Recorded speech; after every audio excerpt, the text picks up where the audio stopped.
Alors bonjour les amis, aujourd'hui on va parler du chapitre 8.1b qui est l'effet de la température sur le cossé.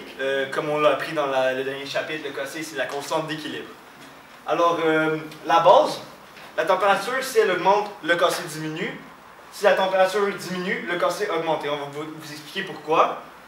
Juste se rappeler de la petite formule qu'on avait appris au dernier chapitre.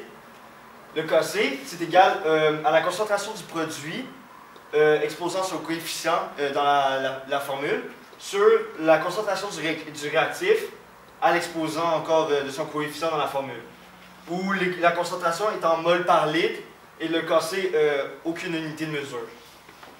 Donc, un petit exemple pour expliquer la base. Selon le Châtelier, si la température augmente, la réaction endo qui est dans cette formule-là est favorisée. Donc, c'est une réaction inverse qu'on va voir. Bon, alors moi, ce que je vais faire, c'est que je vais faire un petit récapitulatif sur la règle Châtelier. Exemple, on a une règle comme ça ici, puis on augmente la température. Qu'est-ce qu'on va faire? C'est qu'on va choisir le côté où est-ce qu'il y a l'énergie. On sait que ça l'augmente. Puis, ça va faire l'inverse, donc ça va diminuer. Le même côté où est-ce qu'on a augmenté la température va aussi diminuer. Puis, le côté des réactifs va augmenter. Donc, on obtient que les gaz ici, des réactifs, vont augmenter leur concentration. Puis, c'est la même chose si on fait l'inverse.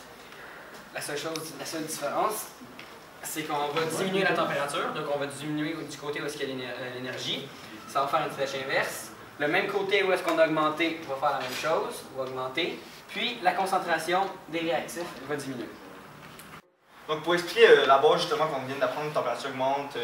Alors, on avait pris l'exemple ici, on a démontré que si la température augmentait, la concentration des produits diminuait et celle des réactifs augmentait. Alors, on va le mettre dans notre formule du cossé. Donc, on met les produits en haut et on remarque que la concentration des produits va diminuer. Les réactifs sont en bas et leur concentration va augmenter. Alors, si on fait un calcul assez intelligent, vu qu'on a une plus petite valeur ici et une plus grosse valeur qui divise, alors c'est sûr que le cossé va diminuer aussi. Donc, on voit qu'une augmentation de la température fait diminuer le cossé. Alors, afin de mieux comprendre les variations de température sur la constante d'équilibre, allez à la page 238, tableau 8.6 et copiez-le, ou en fait on l'a mis sur le tableau, alors copiez-le. Dans le fond, il y a trois problèmes majeurs qu'on peut trouver grâce à notre formule. En premier, il y a trouver le cossé, la constante, si on possède les concentrations. Ça, je vais vous l'expliquer brièvement parce que c'est la plus simple. Dans le fond, c'est juste dans une formule qu'on a mentionné tout à l'heure. Dans le fond, on aura juste à mettre les concentrations qu'ils nous donnent, la concentration des produits, la concentration des réactifs, exposant le coefficient dans l'équation. Puis dans le fond, si on n'a pas les concentrations, dans le problème, ils vont nous donner le nombre de moles et le volume. Et si on se souvient de cette formule-là, c'est C est égal à N sur V. Ça nous donne la concentration, dans le fond, d'un produit, dans le fond, d'une molécule, si on a le nombre de moles et le volume. Dans le fond, c'est la plus simple. Ensuite, on a trouvé les concentrations à l'aide de la constante K. Ça, je vais vous l'expliquer aussi après, avec la 3 qui est trouver le K à l'aide des données initiales parce que c'est les deux plus complexes. Donc, je vais vous expliquer le point numéro 2 qu'on a mentionné tout à l'heure. Alors, pour suivre, je vous demanderai de prendre la page 239 avec l'exemple. La question qu'on voit sur cette page-là, c'est si la valeur de la constante d'équilibre de cette réaction est de 1 fois 10 à la 2, quelle est la concentration à l'équilibre du SO3 si un ballon de 2 litres contient 2,4 fois 10 à la moins 2 mol de SO2 et 4,8 fois 10 à la moins 2 mol de O2. Alors, pour ça, c'est tout le temps plus facile de décomposer les étapes. Alors, premièrement, on va se demander qu'est-ce qu'on cherche dans la question. Ce qu'on cherche, dans le fond, c'est la concentration de SO3. On ne sait pas c'est quoi. L'étape numéro 2 qu'on peut se dire, c'est quoi les informations qu'on possède? On a le cossé, la constante, ici, qui est de 1 fois 10 à la 2. on a le N du SO2, à cause que dans l'équation, il nous donne, non, en fait, il nous donne ici, il nous donne, c'est 2.4 fois 10 à la moins 2 mol.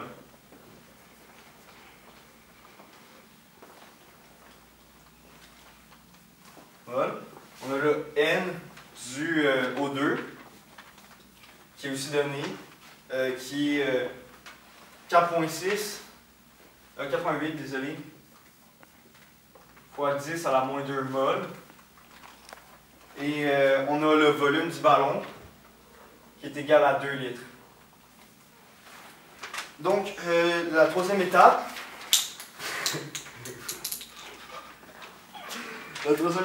on va écrire la formule, ok? Dans le fond, c'est la même formule qu'on a vue tantôt. On met les produits en haut, le SO3, avec, ici on va mettre le coefficient, désolé, qui est de 2, et le SO2, son coefficient est de 2 aussi, et le O2, qui a un coefficient de 1.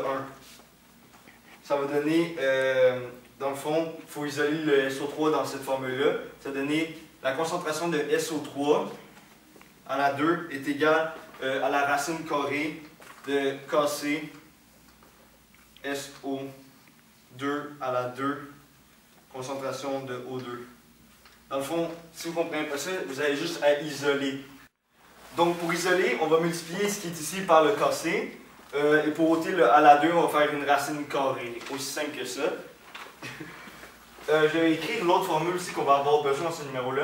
Évidemment, ça va être C est égal à N sur V. Parce qu'on veut les concentrations. Donc c'est sûr qu'on va en avoir besoin. Et pour finir, on va juste résoudre avec le numéro 4. Donc on va prendre la formule qu'on a mis.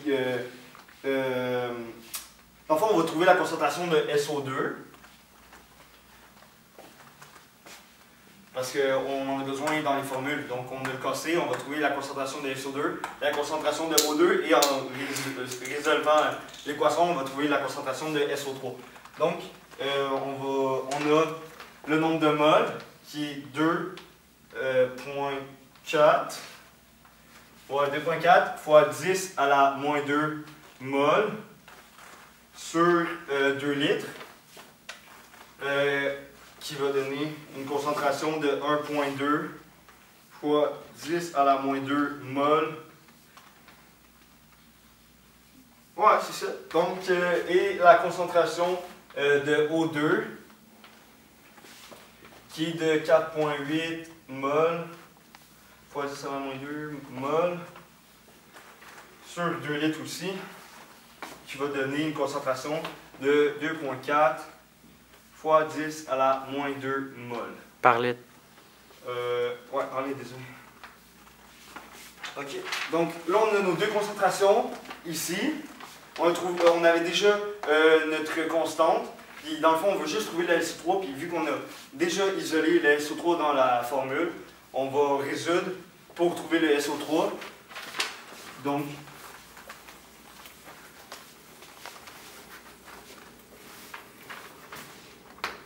ça va donner SO3. La concentration de SO3 va être égale à la racine carrée de 1.00 fois 10 à la 2, qui est la constante d'équilibre, fois 1.2 fois 10 à la moins 2, à la 2, qui est la concentration de SO2 qu'on a trouvé tantôt, fois 2.4 fois 10 à la moins 2, qui est la concentration de O2 qu'on a trouvé tantôt. On fait juste résoudre tout ça et ça nous donne finalement une concentration de 1.86 fois, non pas une concentration, désolé, ah oui, une concentration de SO3 de 1.86 fois 10 à la moins 2 mol par litre. Dans le fond, ça c'est la deuxième étape qui nous demande de trouver une concentration grâce à la constante d'équilibre et au moins une autre concentration, désolé. Je vais vous expliquer après le point 3. Bon, alors moi, qu'est-ce que je vais faire, c'est que je vais vous expliquer la troisième manière, qui est trouver le KC avec les données initiales. C'est le plus difficile. Alors, je vais y aller, puis je vais tout vous expliquer comment faire. Bon, premièrement, on place 3,8 mol de COF2 dans un contenant de 2 litres à une température de 1000 degrés Celsius. À l'équilibre, il reste 1 mol de réactif. Détermine la valeur de KC. Bon, premièrement, on sait que la seule chose qu'on connaît, ou la seule chose qu'on va pouvoir trouver, à vrai dire, ça va être les informations à propos du COF2. Parce que dans le problème, il nous parle seulement de ça, puis on ne connaît pas le KC non plus. Donc, qu'est-ce qu'on va faire au début? On va écrire notre règle, qui est égale à valeur les concentrations.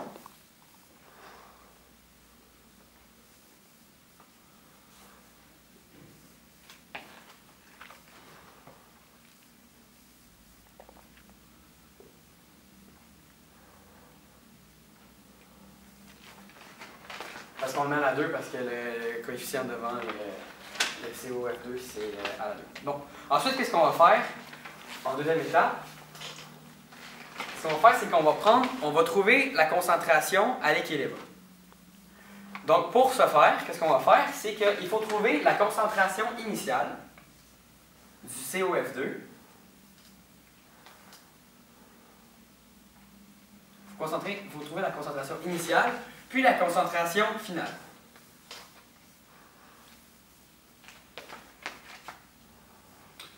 Car on va les rentrer dans un tableau que je vais vous montrer après pour pouvoir trouver les concentrations des autres résultats.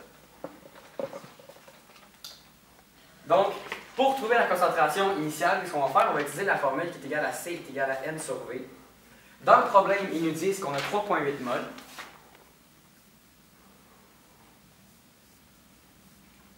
Puis, on va diviser par le nombre de litres qu'on a, qui est égal à 2 litres. Ce qui va nous donner un total de 1,9 mol par litre. Ça, c'est la concentration initiale de COF2. Pour la concentration finale, qu'est-ce qu'on va faire? On va utiliser la même règle, qui est égale à N sur V. Sauf que là, ils disent qu'à la fin, il nous reste seulement 1 mol. Donc, on va écrire 1 mol. Puis, on va diviser par le nombre de litres qu'on a, qui est encore 2,0 litres. Ce qui va nous donner un total de 0,5 mol par litre. Donc là, qu'est-ce qu'on a réussi à trouver? On a réussi à trouver la concentration initiale du COF2 et la concentration finale. Ensuite, maintenant, ce que je vais vous montrer, c'est comment faire le tableau. Donc, le tableau, c'est une technique qu'on va utiliser pour pouvoir arriver à la réponse. Donc, qu'est-ce qu'on va faire pour le tableau? C'est qu'on va écrire la règle en haut.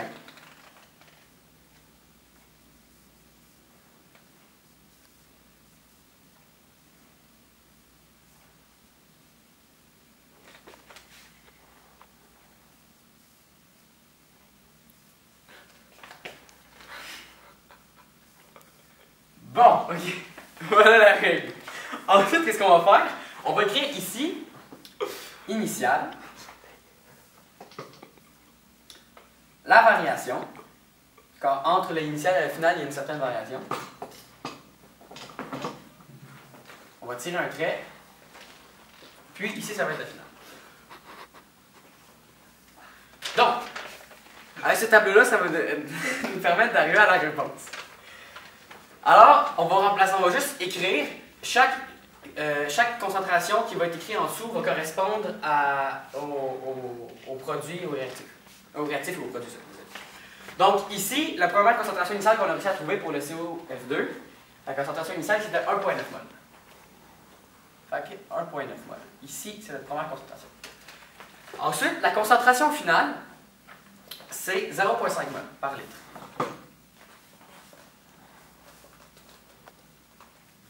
Ensuite, qu'est-ce qu'on va déterminer avec la technique du tableau? C'est qu'on va déterminer la variation. Fait, pour arriver de 1,9 mol par litre à 0,5 mol par litre, il va falloir faire une diminution de 1,4 mol par litre.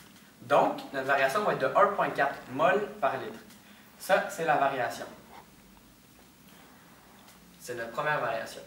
Ensuite, qu'est-ce qu'il va falloir trouver? C'est comment trouver les autres variations. Pour ce faire, qu'est-ce qu'on va faire? C'est qu'on va utiliser la même technique, c'est toutes des règles de 3. Regardez, exemple, ici on a 2 mol de COF2. Va nous donner moins 1,4 mol par litre de variation. Là, on veut savoir, pour le CO2, comment on va arriver. On regarde le coefficient, il y a seulement une mole. 1 de coefficient. Okay. On va écrire 1, CO2, va nous donner X mol par litre. Puis ce X mol par litre va être égal à 0,7. Là, vous allez me dire pourquoi c'est pas moins 0,7. À vrai dire, c'est parce que ici c'est la variation est négative. C'est la variation est négative ici. Vu que ça va être de l'autre côté, ça va être positif. Donc les variations du côté des produits vont être positives. Donc ici, on connaît la variation qui est de 0,7 mol par litre.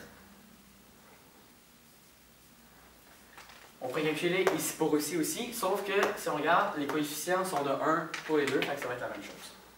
Donc, on va reprendre ce qu'on était tantôt. On a eu nos variations pour le CO2 et le CF4. Qu'est-ce qu'on va faire maintenant? C'est pour trouver la concentration initiale.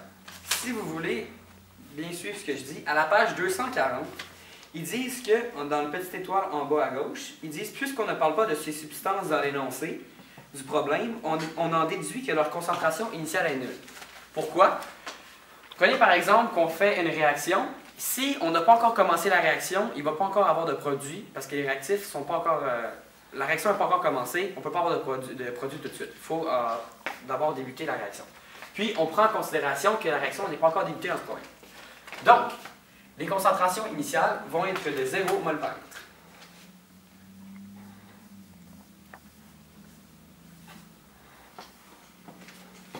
On peut donc déduire leur concentration finale. En faisant 0 moins 0,07 qui fait moins 0. On fait 0 moins 0,7 qui est égal à moins 0,7.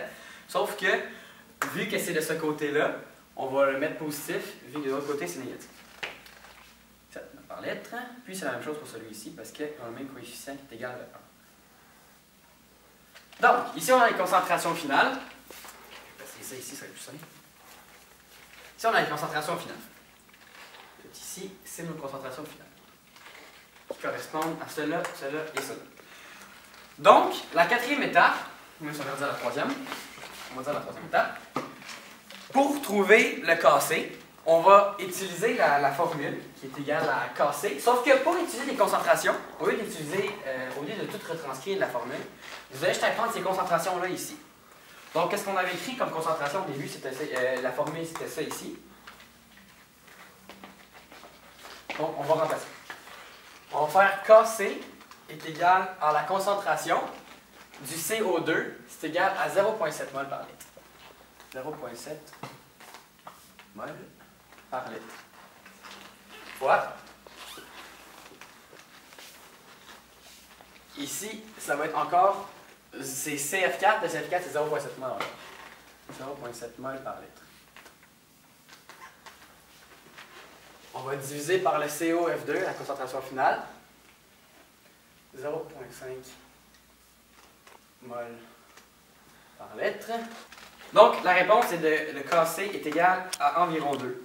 Juste, j'ai oublié quelque chose qu'il ne faut vraiment pas oublier, c'est qu'il faut mettre l'exposant 2 ici parce que le COF2 comme coefficient le 2.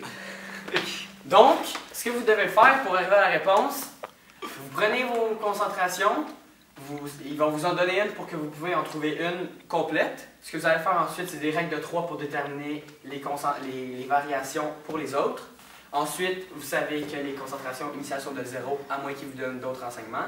Vous trouvez vos concentrations finales. Vous utilisez exactement ceux-là dans la règle qui va vous donner la réponse finale. N'oubliez pas vos exposants. Merci.